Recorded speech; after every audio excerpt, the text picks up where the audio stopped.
اللهم صل على محمد وعلى آل محمد كما صليت على إبراهيم وعلى آل إبراهيم إنك حميد مجيد اللهم بارك على محمد وعلى آل محمد كما باركت على إبراهيم وعلى آل إبراهيم إنك حميد مجيد الحمد لله আল্লাহ পাক রব্বুল আলামিনের দরবারে অসংখ্য গণিত শুকরিয়া যে আল্লাহ রব্বুল আলামিন আজকের এই পবিত্র জুমার দিনে আল্লাহর ঘর মসজিদে এসে সর্বাগ্রে হাজিরা দেওয়ার তৌফিক দান করেছেন। এজন্য সকলেই অন্তরের অন্তঃস্থল থেকে শুকরিয়া আদায় করে বলি আলহামদুলিল্লাহ।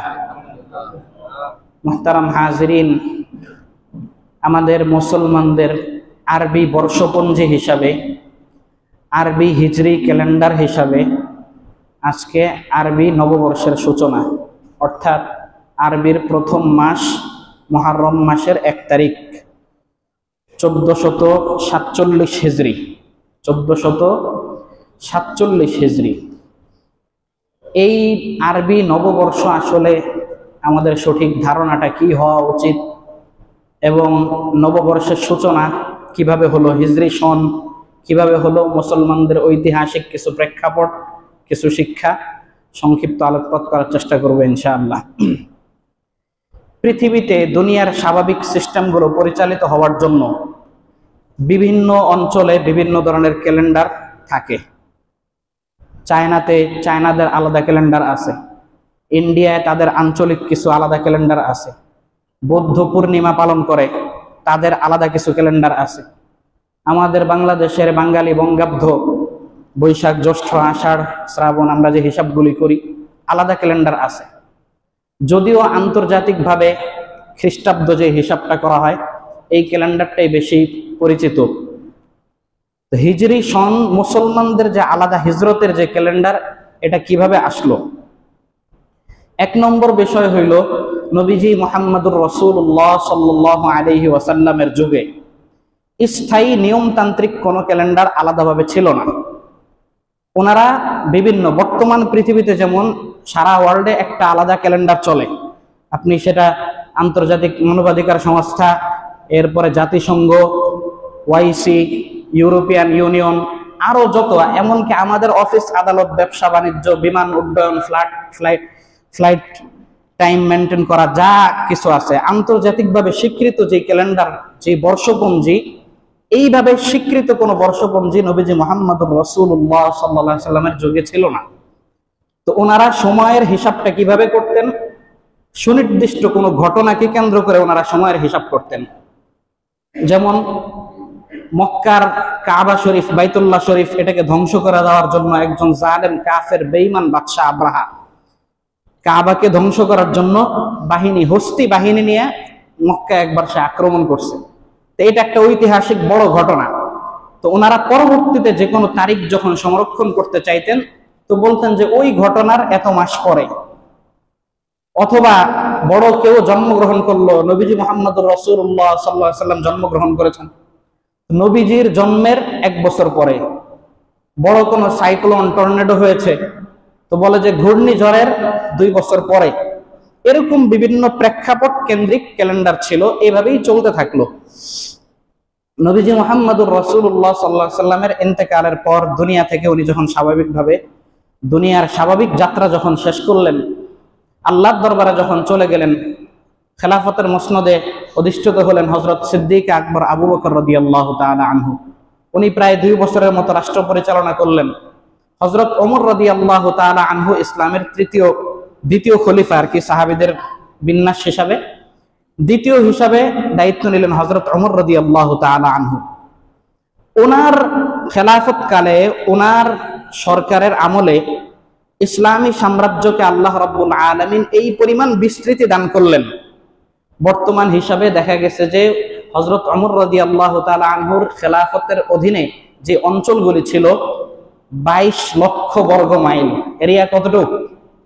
22 লক্ষ বর্গ মাইল। অর্থাৎ মক্কা মদিনা থেকে যদি আপনি পশ্চিম দিকে ধরেন ইরান আফগানিস্তানের কিছু অঞ্চল, এরপরে সে আবার পূর্ব দিকে, উত্তরে দক্ষিণে ফিলিস্তিন, ইরান, ইরাক, সিরিয়া, এরপরে আজারবাইজান উত্তরে, এই যে বিশাল অঞ্চলগুলো তুরস্কের একটা অংশ সহ, এই যে অঞ্চলগুলো হযরত ওমর রাদিয়াল্লাহু তাআলা আনহুর যুগে ইসলামী সাম্রাজ্যের অধীনে চলে আসলো।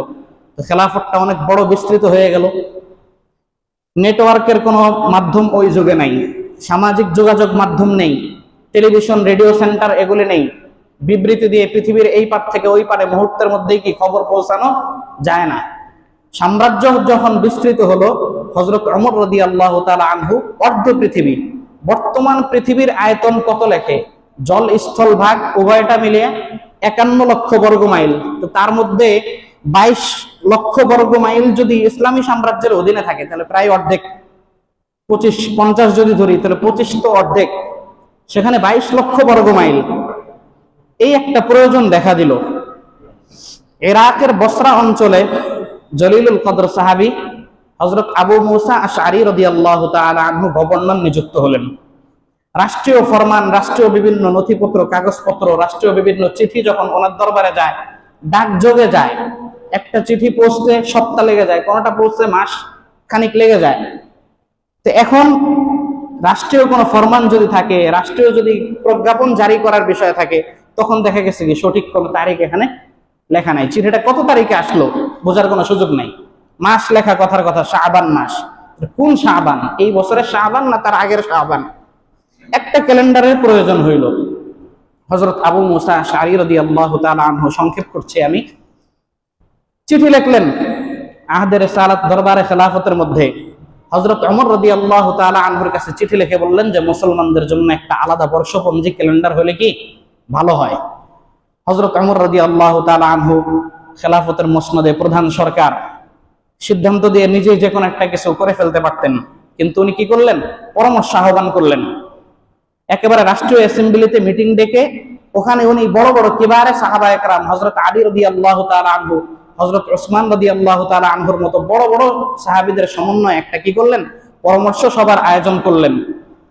ওই পরামর্শ সভার মধ্যে কেউ কেউ পরামর্শ দিলেন যে মুসলমানদের ক্যালেন্ডারের সূচনা হোক নবীজি মুহাম্মদুর রাসূলুল্লাহ সাল্লাল্লাহু আলাইহি সাল্লামের জন্ম থেকে। নবীজি যেদিন জন্মগ্রহণ করেছেন ওখান থেকে কি হোক? ক্যালেন্ডারের সূচনা হোক। কেউ কেউ এই পরামর্শকে আবার প্রত্যাখ্যান করে দিলেন যে খ্রিস্টানরা তাদের খ্রিস্টের জন্মদিনকে পালন করে তাদের ক্যালেন্ডার সাজাইছে, অতএব তাদের সাথে আমাদের মিল না হোক। বিভিন্ন জন বিভিন্ন ঘটনাকে কেন্দ্র করে নিজের মতামত পেশ করতে থাকলেন। হযরত আলী রাদিয়াল্লাহু তাআলা আনহু সুন্দর পরামর্শ দিলেন যে না, যেদিন থেকে হিজরত হয়েছে হিজরত থেকে মুসলমানদের ক্যালেন্ডার গণনা করা হোক। এখানে দুইটা বিষয়, একটা হচ্ছে ক্যালেন্ডার গণনার হিসাব, আর একটা হচ্ছে 12 মাসের হিসাব। কিসের হিসাব? 12 মাসের হিসাব। আমি যেটা বলছি সেটা হচ্ছে হিজরি ক্যালেন্ডার গণনা করা, আর 12 মাসের হিসাব যেটা, এটা পৃথিবীর আবহমান কাল থেকে স্বয়ং আল্লাহ রাব্বুল আলামিন নিজেই ঘোষণা করে রেখেছেন। পবিত্র কোরআনুল কারীমের সূরা তাওবার 36 নম্বর আয়াতের মধ্যে আল্লাহ বলেন, ইন্না ইদ্দাতাশ শুহুরি ইনদাল্লাহি 12 শাহরান ফি কিতাবিল্লাহি ইয়াওমা খালাকাস সামাওয়াতি ওয়াল আরদা মিনহা আরবাআতুন হুরুম যালিকাদ দীনুল কাইয়্যিম ফালা তাযলিমু ফীহিন্না আনফুসাকুম। আল্লাহ বলছেন ইন্না ইদ্দাতাশ শুহুরি ইনদাল্লাহি 12 শাহরান ইয়াওমা খালাকাস সামাওয়াত, আসমান জমিন যেদিন থেকেই আল্লাহ রাব্বুল আলামিন সৃষ্টি করেছেন সেদিন থেকেই গণনার জন্য 12টা মাসকে আল্লাহ রাব্বুল আলামিন নির্ধারণ করে রেখেছেন। 12 মাস। মিনহা আরবাআতুন হুরুম, এই 12 মাসের মধ্যে 4টা মাস আছে অধিক সম্মানিত। যাই হোক, রজব, এরপরে আপনার মুহররম, জিলকদ, জিলহজ অধিক সম্মানিত। যালিকাদ দীনুল কাইয়্যিম ফালা তাযলিমু ফীহিন্না আনফুসাকুম। ভিন্ন আলোচনা এখানে। আমি বোঝাতে চাচ্ছিলাম 12 মাসের গণনা আলাদা ছিল, কিন্তু বার্ষিক ক্যালেন্ডার হিসাবে ঘটনার প্রেক্ষাপট থেকে শুরু হলো হিজরত থেকে। কোত্থেকে? তো এই পরামর্শ যখন হযরত আলী রাদিয়াল্লাহু তাআলা আনহু দিলেন, সাহাবায়ে কেরামের সর্বসম্মত সিদ্ধান্তে হযরত ওমর রাদিয়াল্লাহু তাআলা আনহু ফায়সালা করলেন যে ঠিক আছে, হিজরত থেকেই কি মুসলমানদের ক্যালেন্ডার গণনা করা শুরু হবে। কেন হিজরত থেকে মুসলমানদের ক্যালেন্ডার গণনা করা শুরু হলো? অন্যান্য ঘটনা থেকেও তো শুরু করার সুযোগ ছিল, নবীজির জন্ম থেকেও তো ঘটনা সূচনা করার সুযোগ ছিল, নবীজির ইন্তেকালের থেকেও কি শুরু করার সুযোগ ছিল, কিন্তু হিজরত থেকে কেন সূচনা করলেন? ইসলামী ইতিহাসের একটা বড় ইসলামী সাম্রাজ্য বিস্তার এবং ইসলামের বিজয়ের অন্যতম বিশ্বব্যাপী ইসলামের বিজয়ের গুরুত্বপূর্ণ টার্নিং পয়েন্ট হচ্ছে এই হিজরত। এই হিজরত এটা একটা মুসলমানদের চেতনার বিষয়। হিজরত মুসলমানদের একটা কি আগ্রহ এবং কাঙ্ক্ষিত বস্তুর বিষয়, মুসলমানদের ঐতিহাসিক একটা প্রেক্ষাপট এই হিজরত। অতএব হিজরি দিয়ে যখন আমাদের বর্ষ ক্যালেন্ডার গণনা শুরু হবে, তো যুগ যুগ ধরে মুসলমান এই হিজরতের কথাকে স্মরণ রাখবে। যুগ যুগ ধরে মুসলমান হিজরতের কথাকে কি রাখবে? স্মরণ রাখবে। প্রশ্ন হলো, হিজরতের কথা স্মরণ রাখার দরকারটা কি?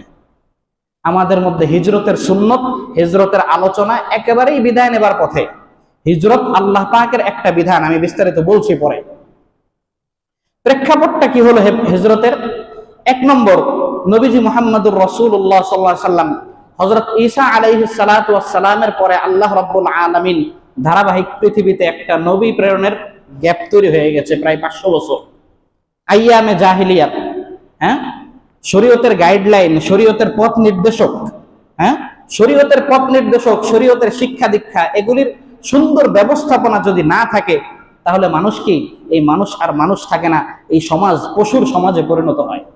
আজকের জন্য আমি চিন্তা করি যে আজকের এই বর্তমান পৃথিবীর এই টাইম থেকে নিয়ে আগামী 50 বছর আমরা এই মুহূর্তে যে যেখানে আছি সমস্ত ধর্মকর্ম বাদ দিয়ে দিলাম। কোন ধর্ম এক অক্ষর শিখবো না, শেখাবো না। সন্তান যারা জন্মগ্রহণ করবে, দুনিয়াতে আসবে, খাবে দাবে ঘুমাবে, নিজের মন মতো চলবে। কোন সঠিক ধর্মতত্ত্ব, কোন ধর্মীয় মনস্তাত্ত্বিক ভাবে তাকে পরিবর্তন করার তরবিয়ত, শিক্ষা দীক্ষা কোনটাই তাকে করব না। বলেন তো এই সমাজের চেহারা আগামী 50 বছর পরে কি হবে? গ্যাপ হয়ে গেল 500 বছর। এই 500 বছর গ্যাপের পরে পৃথিবীতে উল্লেখযোগ্য ওরকম কি নাই? ইমানদার নেই। জুলুমে অন্ধকারাচ্ছন্ন, অপরাধে পুরা সমাজ লিপ্ত, কুফর শিরিক, আল্লাহর একত্ববাদকে অস্বীকারী, আল্লাহর প্রতি বিদ্বেষ পোষণকারী, বাইতুল্লাহকে কি করত? উলঙ্গ অবস্থায় তওয়াফ করত, নাউজুবিল্লাহ। এমন একটা বিভীষিকাময় মুহূর্তে নবীজি মুহাম্মদুর রাসূলুল্লাহ সাল্লাল্লাহু আলাইহি সাল্লামকে আল্লাহ তাআলা যখন পাঠিয়েছিলেন, আমরা তো খালি শুনি, চ্যালেঞ্জটা কিন্তু খুব সহজ ছিল না। স্রোতের বিপরীতে গিয়ে কথা বলা, স্রোতের বিপরীতে গিয়ে কথা বলা, ঠান্ডা ভাষায় ভদ্র ভাষায় কথা বলা, এমন একটা অবস্থা যে হক কথা, সত্য কথাটা বলতে হবে, না বললে আল্লাহর আমানতের খেয়ানত হবে, আর বললে দুনিয়াতে সমাজের স্রোতের বিপরীত, পুরা পৃথিবী একদিকে, আমাকে আরেক দিকে চলতে হবে। এই বিবরণ এখন একদিনে দিয়ে শেষ করা যাবে না। পরিণতি কি হয়েছিল? পরিণতি হয়েছিল এই তায়েফের ময়দানে হযরত রাসূল আকরাম সাল্লাল্লাহু আলাইহি ওয়াসাল্লাম, আমার আপনার মায়ার নবী মুহাম্মদুর রাসূলুল্লাহ সাল্লাল্লাহু আলাইহি ওয়াসাল্লাম কাফেরদের পক্ষ থেকে নির্যাতনের শিকার হয়েছেন, হননি? ইয়াং জেনারেশন ও তখনকার বড় বড় যুবক, উগ্র, উশৃঙ্খল, বেয়াদব যে সমস্ত যুবক, এদেরকে লেলিয়ে দেওয়া হলো যে আল্লাহর নবী সাল্লাল্লাহু আলাইহি ওয়াসাল্লাম যখন রাস্তা দিয়ে হেঁটে যাবেন, তোমরা তাকে পাথর নিক্ষেপ করবা। কি করবা? পাথর নিক্ষেপ করা হলো, নবীজিকে আক্রমণ করা হলো। এমন আক্রমণ করা হলো, পয়গম্বর আরবী রাহমাতুল লিল আলামিন, এত শক্তিশালী সুঠাম দেহের অধিকারী মানুষ দাঁড়ায় থাকতে পারলেন না, রাস্তায় পড়ে গেলেন, মাটির মধ্যে পড়ে গেলেন, শরীর রক্তাক্ত হয়ে গেল। ইতিহাসের কিতাবের মধ্যে লেখে এই পরিমাণ রক্তক্ষরণ হয়েছিল শরীরের আঘাত থেকে, যে রক্ত কিছুক্ষণ পরেই কিন্তু এটা জমাট বেঁধে যায়। কুরবানির রক্ত আপনারা দেখেছেন, গরু জবাই করার পর যে রক্তটা ধুয়ে সাথে সাথে ড্রেনে দিয়ে দেওয়া হয় না, ওই রক্তটা কি হয়ে যায়? জমাট বেঁধে যায়। ওই রক্ত পড়ে জুতা মুবারক শরীরের সাথে কি হয়ে গেছে? আটকায় গেছে। এই নির্যাতনের শিকার হযরত রাসূল আকরাম সাল্লাল্লাহু আলাইহি ওয়াসাল্লাম হয়েছেন। হযরত আবু বকর রাদিয়াল্লাহু তাআলা আনহু, কাবার চত্বরে ওনাকে পিটাইতে পিটাইতে বেহুশ করে ফেলা হয়েছে। হযরত সুমাইয়া রাদিয়াল্লাহু তাআলা আনহা, মুসলমানদের নারী শহীদ, বড় দুঃখের বিষয়, বড় দুঃখের বিষয়, লজ্জাস্থানের মধ্যে, গোপন জায়গার মধ্যে ধারালো বর্ষা দিয়ে ওনাকে শহীদ করে দেওয়া হইল। হযরত আম্মার রাদিয়াল্লাহু তাআলা আনহুকে হত্যা করা হইল। হযরত আম্মার ইবনে ইয়াসির রাদিয়াল্লাহু তাআলা আনহু চাটাইয়ের মধ্যে আগুন জ্বালায়, আগুনের মধ্যে ধোয়ার মধ্যে ওনাকে ফেলে রাখা হইলো। খাব্বাব ইবনুল আরাত্তের উপর লোহার শিক গরম করে ওনার শরীরের মধ্যে ছেঁকা দেওয়া হয়েছে। হযরত বেলাল হাবশী রাদিয়াল্লাহু তাআলা আনহু, মুয়াজ্জিনুল ইসলাম, মুয়াজ্জিনুল মদিনা, মুয়াজ্জিনুর রাসূল, মুসলমানদের মুয়াজ্জিন হযরত বেলাল রাদিয়াল্লাহু তাআলা আনহুকে কাফেররা কি ধরাশায়ী করে মক্কার মরুভূমির উত্তপ্ত বালুর মধ্যে, পাহাড়ের মধ্যে টেনে হেঁচড়ে কি করে দিছে, একদম বুকের উপর পাথর চাপা দিয়ে রাখছে। যখন তাকে টানা হাঁচড়া হয়েছে, শরীরের গোশতগুলো কি হয়ে গেছে, জায়গায় জায়গায় ক্ষত বিক্ষত হয়ে ছিন্ন বিচ্ছিন্ন হয়ে পড়েছিল। এরকম নির্যাতন যখন হয়, সহিহ মুসলিমের একটা বর্ণনা আছে, হযরত ইবনে মাসউদ রাদিয়াল্লাহু তাআলা আনহু, একদিন এমন হইল নবীজি সাল্লাল্লাহু আলাইহি ওয়াসাল্লাম কাবার চত্বরে নামাজ পড়তেছিলেন। কি করতেছিলেন? কাবার চত্বরে আল্লাহর হাবিব সাল্লাল্লাহু আলাইহি ওয়াসাল্লাম নামাজ পড়ছেন। নামাজ পড়ার পরে কাফেরদের এক দল, এরা এসে উটের নাড়ি ভড়ি, এই দুর্গন্ধযুক্ত অন্ত্রনালী যেগুলো আছে, কুরবানির ভড়ি যারা পরিষ্কার করছেন, একটু মানে পচে গেলে বুঝতে পারেন যে ওটার ইয়াটা কি অবস্থা হয়, মারাত্মক অবস্থা। এই নাড়ি ভড়ি বিশাল নিয়ে নবীজি যখন কি করলেন, সেজদায় গেলেন, তো সাথে সাথে ওনার মাথার উপর এগুলো চাপায় দেওয়া হলো, এই ময়লা দুর্গন্ধ গান্ধাযুক্ত জিনিসগুলো। হযরত ইবনে মাসউদের মতো সাহাবী বলে, আমি দূর থেকে শুধু দেখতেছি জুলুমের এই অবস্থা, কিন্তু কাছে যাওয়ার হিম্মত হচ্ছে না। হযরত ফাতেমা রাদিয়াল্লাহু তাআলা আনহা উনি দৌড়ে চলে গেলেন, উনি গিয়ে ইয়াগুলি সরাই দিলেন। নবীজি সেজদা থেকে উঠলেন। তায়েফের ময়দানে যখন আল্লাহর হাবিব সাল্লাল্লাহু আলাইহি ওয়াসাল্লামকে কষ্ট দেওয়া হয়েছে, আসমান থেকে আল্লাহ রাব্বুল আলামিন ফেরেশতা পাঠিয়েছেন, ও নবী আপনি ঘোষণা করেন আল্লাহর পক্ষ থেকে আমি দূত জিবরাইল আসলাম, আপনি বদদুয়া করতে দেরি, এদেরকে দুই পাহাড়ের মধ্যে আমি ধ্বংস করতে দেরি নাই। নবীজি সেদিন কিছু বলেন নাই, কিন্তু কষ্ট দিতে দিতে দিতে যেদিন আল্লাহর দরবারে যখন সেজদাবনত বাইতুল্লাহ চত্বরে, তখন যখন এই উটের পচা গান্দা দুর্গন্ধযুক্ত জিনিসগুলো যখন ওনার মাথার মধ্যে দিয়ে দেওয়া হয়েছে, নবীজি মাথা উঁচু করলেন, দাঁড়ায়া তিনবার বললেন, আল্লাহুম্মা আলাইকা বিকুরাইশ, আল্লাহুম্মা আলাইকা বিকুরাইশ, আল্লাহুম্মা আলাইকা বিকুরাইশ, আল্লাহুম্মা আলাইকা বিআবি জাহল, আল্লাহুম্মা আলাইকা বিউতবা ইবনে আবি রাবিআ, আল্লাহুম্মা আলাইকা বিউমাইয়া ইবনে খালাফ। নাম ধরে ধরে 6 জন পুরা কুরাইশের নামে তিনবার আল্লাহর হাবিব বদদুয়া করেছেন। তিনবার আল্লাহর হাবিব সাল্লাল্লাহু আলাইহি ওয়াসাল্লাম বদদুয়া করার পর বদরের যুদ্ধে, কলিবে বদরের মধ্যে যেই 6 জন থেকে 7 জনের নাম আল্লাহ রাসূল বলেছিলেন, ওই 7 জন বদরের যুদ্ধে আল্লাহ রাব্বুল আলামিন চূড়ান্তভাবে তাদেরকে বিভৎসভাবে হত্যা করে দুনিয়া থেকে বিদায় করছেন। দুনিয়া থেকে বিদায় করার পর কলিবে বদরের কূপের মধ্যে যখন তাদের লাশগুলোকে ডাস্টবিনে নিক্ষেপ করে ফেলা হলো, নবীজি সাল্লাল্লাহু আলাইহি ওয়াসাল্লাম সাহাবা একরামের এক জামাতকে নিয়ে কলিবে বদরের কাছে গেলেন। হযরত ইবনে মাসউদ তখন সাথে। হযরত ইবনে মাসউদ বললেন, আল্লাহর কসম, আল্লাহর নবী যেই দিন স্পষ্ট যাদের নাম ধরে ধরে বদদুয়া করেছিলেন, যাদের নাম ধরে ধরে আল্লাহর নবী বদদুয়া করেছিলেন, সবগুলি আজকে কি হয়েছে, এই ডাস্টবিনে তাদের লাশগুলি নিক্ষিপ্ত হয়েছে। নবীজি সাহাবা একরামের জামাতকে নিয়ে কলিবে বদরের সেই কুয়ার নিকট গেলেন। কুয়ার নিকট গিয়ে বললেন, কি বললেন, আয়াসুরুকুম আন্নাকুম আতাতুমুল্লাহ ওয়ার রাসূল ফাহাল ওয়াজাদতুম মা ওয়া'আদা রাব্বুকুম হাক্কান ক্বালু ওয়াজাদনা মা ওয়া'আদানা রাব্বুনা হাক্কান। নবীজি ওখানে গিয়ে বলতেছেন যে তোমরা আল্লাহ এবং আল্লাহর রাসূলের অনুসরণ করে নিলে কি ভালো হতো না? হাল ওয়াজাদতুম মা ওয়া'আদা রাব্বুকুম হাক্কান।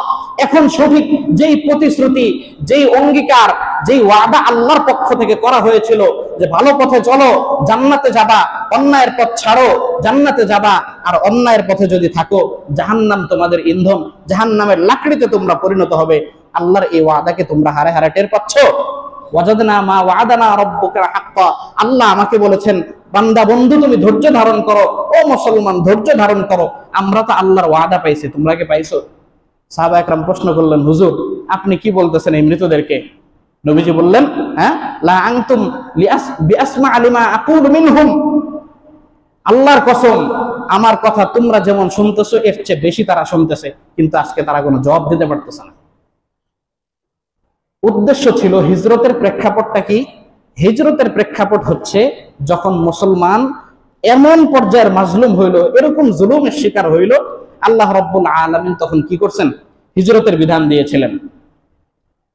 এই জন্য হিজরত জিনিসটা খুব সহজ না। আমরা এখন চিন্তা করি, আমাকে আপনাকে যদি বাড়ি ঘর ভিটে মাটি, আমার ব্যবসা বাণিজ্য প্রতিষ্ঠান সবকিছু ছেড়ে অজানা একটা গন্তব্যের দিকে, তাও সেই আগের যুগে। এখন আপনি সিটিজেনশিপ নেবেন পৃথিবীর বড় বড় রাষ্ট্রের, হ্যাঁ, আমেরিকা, কানাডা, দ্বৈত নাগরিকত্ব গড়ে তুলবেন, কিন্তু ওই যুগে আপনি এমন জায়গায় হিজরত করছেন যে জায়গা সম্পর্কে আপনার জানা নাই, নেটওয়ার্ক নাই, কোনো খবর নাই, ওখানে কোনো আত্মীয় স্বজন নাই। সবকিছু ফেলে শুধুমাত্র দিনের মহাব্বতে, সবকিছু ফেলে শুধুমাত্র ইসলামের মহাব্বতে, সবকিছু ফেলে শুধুমাত্র আল্লাহ এবং আল্লাহ রসুল সাল্লাল্লাহু আলাইহি সাল্লামের মহাব্বতে এই যে হিজরত, এটা খুব সহজ বিষয় না। অন্তরের বড় একটা কোরবানি, অন্তরের বড় একটা কোরবানি।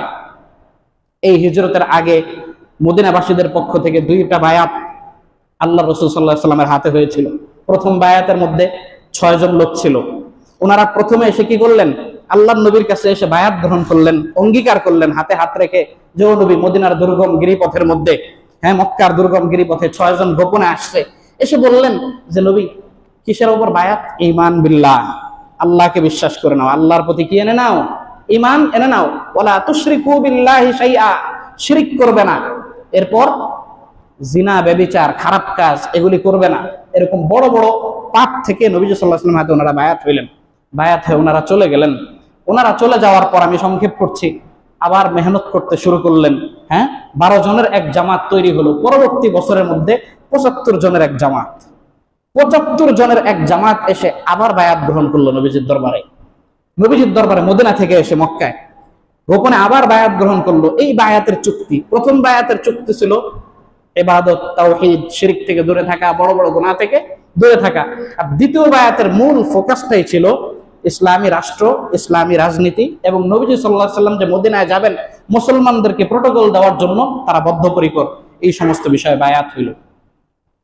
নবীজি যখন আল্লাহর পক্ষ থেকে নির্দেশ প্রাপ্ত হয়ে মক্কা থেকে মদিনায় চলে গেলেন ভিটামাটি সেরে, তখনকার যুগে সবাই কি মদিনার মানুষ? কেউ তো উল্লেখযোগ্য কোনো প্রতিবাদ করেনি। কেন প্রতিবাদ করলো না? একদিকে এটা আল্লাহর পক্ষ থেকে কি সিস্টেম, আল্লাহর সিস্টেম ছিল, পরিকল্পনাকারী কে? আল্লাহ রাব্বুল আলামিন, উত্তম পরিকল্পনাকারী।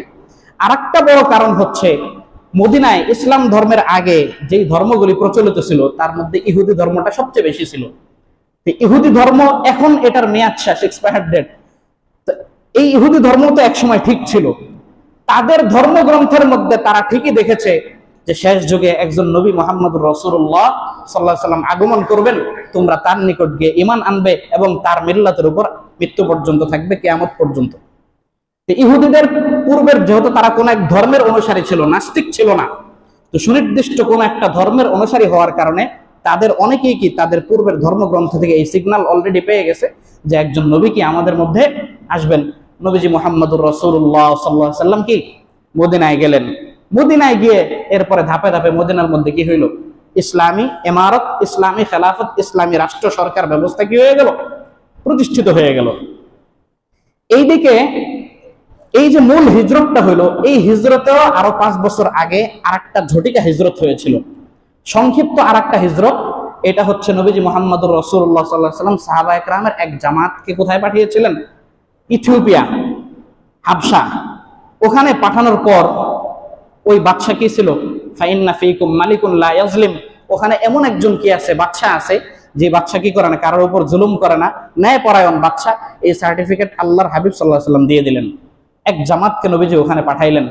দেখেন, খেয়াল করেন, আমরা মনে করেছি হিজরত মানে কি পালায় গেছে। সব পলানো হয় না, সব পরাজয় হয় না, সব মৃত্যু শেষ হয়ে যাওয়া হয় না। কিছু মৃত্যু মরার পরেও বেশি শক্তিশালী থাকে। একটা মৃত্যু সারা পৃথিবীর ইতিহাসকে চেঞ্জ করে দিতে পারে। এই জন্য বাহ্যিকভাবে দেখা গেছে যে মুসলমানরা কি এখান থেকে চলে গেল, হিজরত করে নিজের বাড়ি ঘর চলে গেল, বাড়ি ভিটা ছেড়ে চলে গেল। হাবশায় যাওয়ার পর এই মক্কার কাফের গোষ্ঠী এরা খবর পাইছে যে ওরা তো ওখানে চলে গেছে। এখান থেকে আলাদা এদের মধ্যে সর্বজন শ্রদ্ধেয় উত্তম বাগ্নী, যে সুন্দর কথা বলতে পারে, ভালো পলিটিক্যাল লিডার, এমন একজন ব্যক্তিকে দূত পাঠিয়ে, দূত হিসাবে কার দরবারে পাঠাইলো? বাদশা নাজ্জাশীর দরবারে পাঠানো হইলো যে ওই মুসলমানদেরকে ফেরত দেওয়ার জন্য। যখন তার দরবারে গেল, যাওয়ার পর হযরত জাফর রাদিয়াল্লাহু তাআলা আনহু ছিলেন ওই বাহিনীর মধ্যে যারা মুসলমান হিজরত করে ইথিওপিয়াতে গিয়েছিল। ওখানে থাকার পর মক্কার কাফেরদের যে গ্রুপটা, হযরত আমর ইবনুল আস, উনি তখনও কি হন নাই? মুসলমান হননি। উনি গিয়ে ওই ইথিওপিয়ার বাদশাকে বলতেছে যে আমাদের এলাকার কিছু লোক পলায়া আপনার এখানে চলে আসছে, তাদেরকে আমাদের কাছে ফেরত দেন, এই লোকগুলি বড় খারাপ। যা বলার তাই বলছে ফেরত নেওয়ার জন্য। কিন্তু ওই বাদশা অমুসলিম হলেও তার মধ্যে একটা ন্যায় পরায়ণতার গুণ ছিল, জুলুম করে না। কি করে না? উনি বললেন যে ঠিক আছে, এদেরকে ডাকাও। হযরত জাফর রাদিয়াল্লাহু তাআলা ওনারা পরামর্শ করলেন যে খবরদার, এখন তো আসলাম, ধরা পড়ে গেলাম, হ্যাঁ। তো পাঠালো ওখানে। সংবাদ মাধ্যমে যখন রাষ্ট্রীয় দরবারে তাকে যাওয়ার জন্য বলা হইলো, ওনারা পরামর্শ করে ঠিক করলেন যে আমরা কেউ কথা বলবো না, আমাদের পক্ষ থেকে মাত্র একজন কথা বলবে, সাফিরে মুআব্বির, একজন মাত্র কথা বলবে আমাদের পক্ষ থেকে। উনি গেলেন। উনি যাওয়ার পর বাদশা বলল যে কি ব্যাপার, তোমরা এখানে চলে আসলে এখন? বলে ওখানে আমরা জুলুম অত্যাচারের শিকার হইতেছি। বলে কারণ কি? আমরা একজনকে মানি। আমরা কি একজনকে? আমরা এমন একজনকে মানি যে আমাদেরকে কি করে? চুরি করতে মানা করে, জিনা ব্যভিচার করতে মানা করে, মাপে কম দিতে মানা করে, সমস্ত বড় বড় ঠাসা অন্যায় যেগুলি আছে এগুলির নাম বলছে, এগুলি করতে মানা করে। আমরা ওনারা মানি দেখা আমাদেরকে জুলুম করে। বাদশা তো বুঝলো যে ঘটনা তো পুরো উল্টা। এমনি নিজেও ন্যায় পরায়ণ, আবার দেখছে যে তারা যে ওখান থেকে চলে এসেছে, কেন এসেছে? ভালো কাজ করার কারণে তারা সেখানে মাজলুম। ওই গ্রুপের লিডার ছিল, কাফেরদের গ্রুপের লিডার হযরত আমর ইবনুল আস। উনি তখনও কি হন নাই? মুসলমান হননি। উনি দেখলেন যে ঘটনা তো উল্টাই গেল। পরের দিন আবার গেলেন বাদশার দরবারে, ফিরে যান নাই এখনো। যা বললেন যে মহারাজ, কথা তো বলতে আর একটা ভুলে গেছি। কি কথা বলতে ভুলে গেছেন? কথা বলতে ভুলে গিয়েছি হলো, এরা মদিনায়, মক্কায় আমাদের যে প্রচলিত বাপদাদার ধর্ম, এই ধর্মের বিরুদ্ধে স্লোগান দেয়। এরা কি করে?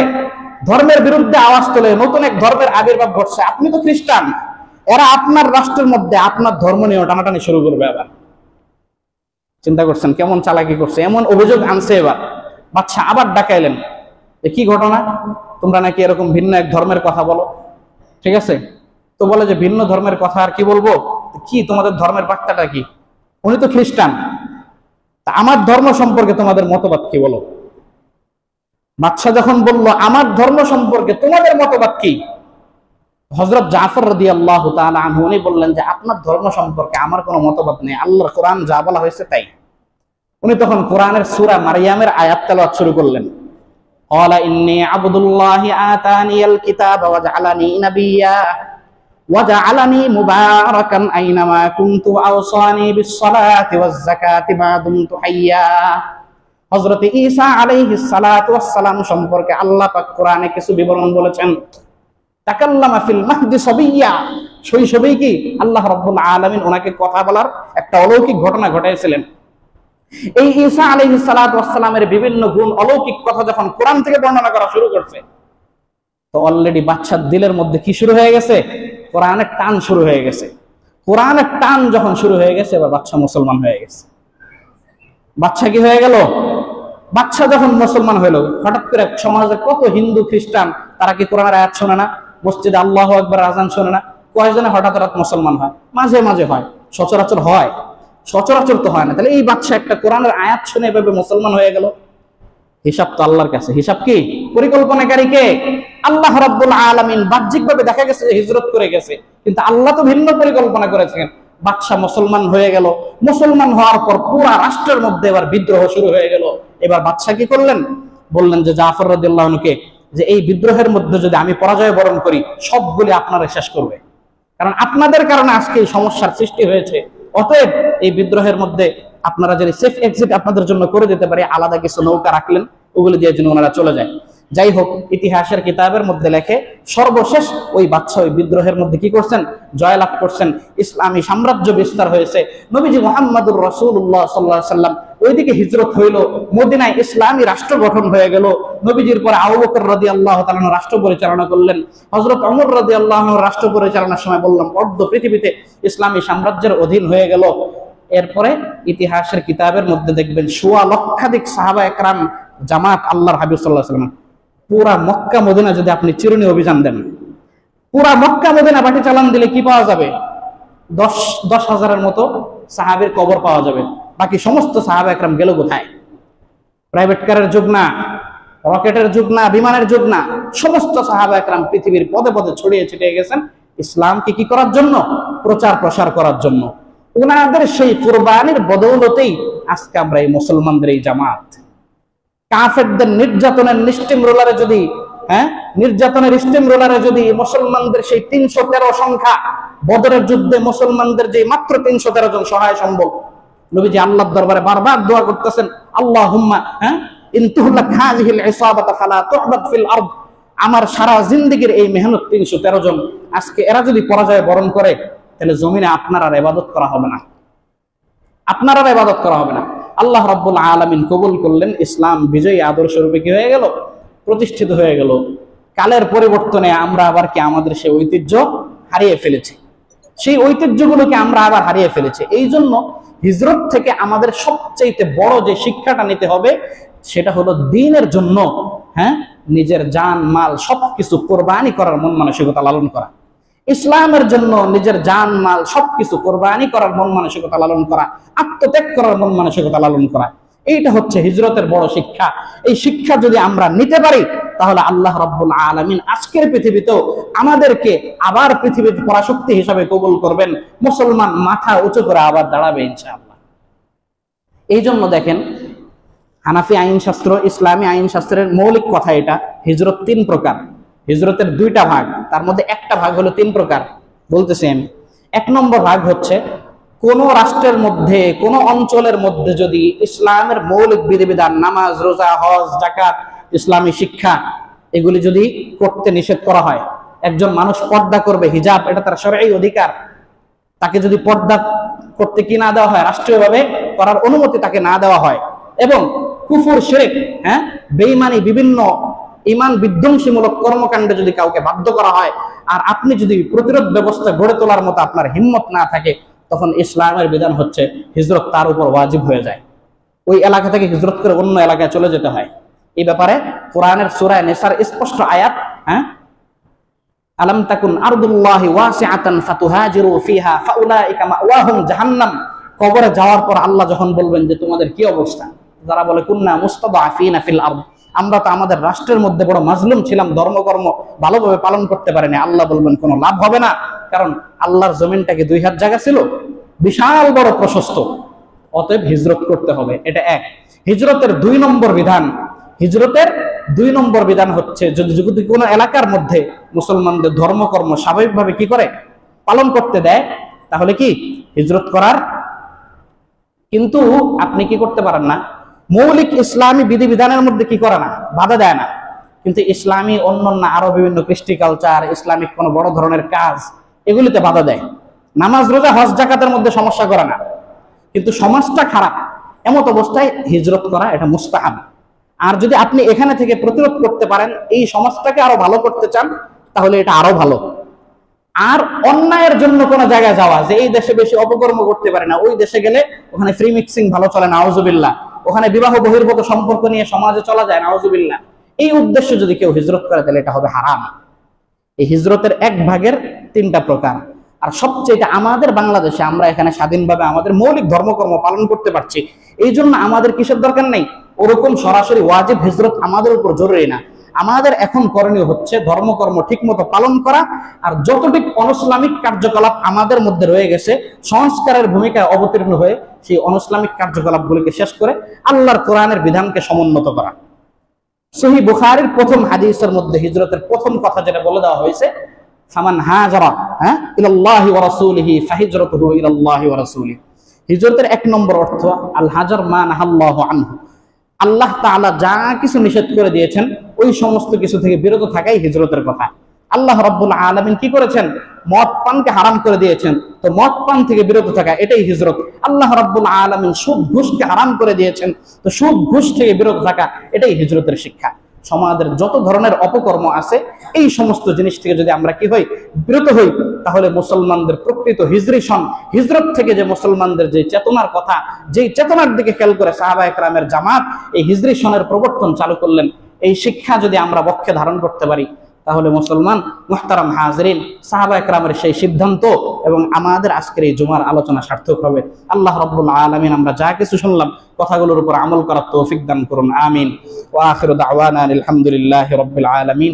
যারা ক্বাবলাল জুমা 4 রাকাত সুন্নাত পড়েনি, সুন্নাত আদায় করে নি।